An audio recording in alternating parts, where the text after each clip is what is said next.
structured around whether or not the extent to which they keep school kids in the same school. We're looking to implement some variation of the same model. And then I'd like to follow up on that, but I'll let you go on. I'm sorry, just to add to Marilyn's point, I mean, the cabinet is not the only place in which we're dealing particularly with the issue of homelessness. The Lieutenant Governor actually has made this one of his signature initiatives, and the administration has been pretty successful about weaning ourselves off of using temporary housing, particularly in the form of hotels, which became a very popular method of doing it over the last decade, and getting families in more permanent housing. Not to say that we've solved that problem, maybe we have not. But actually, it does harken back to a point that was made earlier by Marilyn when she was reciting who's involved in the cabinet right now. And the Secretary of Transportation was one of the people who was not originally contemplated as being there. The issue that we're really facing with respect to homelessness in the student population right now does revolve around transportation, because there is that right to remain in the student's home district, although they're not homeless. And so the cost associated with that has created a significant tension for districts, and it's something that we are really going to have to grapple with pretty quickly as a state. In fact, we've more or less made a commitment over the next couple of months that we're going to crack that nut. But it does actually, I think, speak to the need to probably think about maybe a voluntary participation of the Transportation Secretary in the work that we're doing at the cabinet, even if they're not named in the executive order that established it.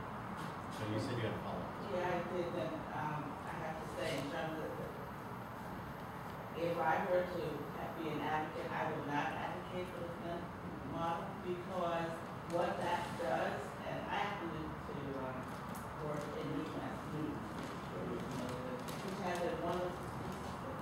And so if we have a family that has an opportunity to move into, keep their children in a good school system, then I would advocate that that happen, because that the housing is important. But if you're working on education, and you know that it makes a difference where kids get their education. So if I had to choose between a kid staying in whoever gets from Boston, I'm sorry, in a Boston school system as opposed to a new school system versus Swenson, I think that would be taking the best interest in the child. I think the challenge for us is that often kids, again, the primary issue that we're looking to address is the attendance issue, and the extent to which kids are moving from one school system to another, not necessarily to a better school.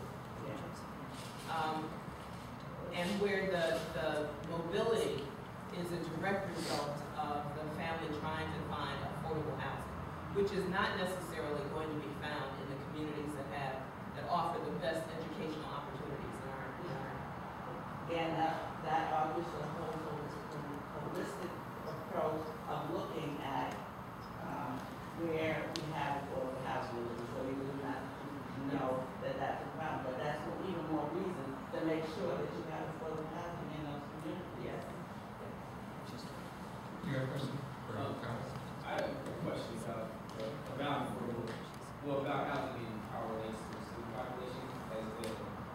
As the legislature attempted to look at how students are affected with regards to the fact that they can't control somebody in their family, committing the crime or being suspected of the crime and other things that can impact or have families placed in a position where they're now having to deal with the possibility of being homeless, regardless of whether or not there's actually been a conviction, a criminal conviction.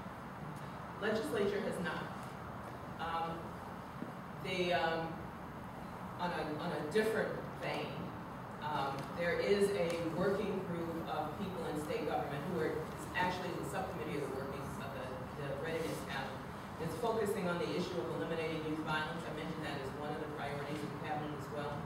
That group is looking at the issue of access to housing and the complications that are presented by housing authorities, both public and private housing authorities, denying access to housing families or for young people who have quarry histories and who are banned from returning home. So at the state executive level, there is an ongoing effort to look at that issue and to figure out, again, it's a conversation that involves the various secretariats within the executive branch, including our Housing and Economic Development Agency, to try and figure out what changes we might make, sometimes in what are our own policies, and in some instances, our established statute. So it's underway, not done yet. Thanks. Hi, my name is Caroline, and I am a social worker, and I have been a social worker for 28 years, and now I'm going to school to be a teacher.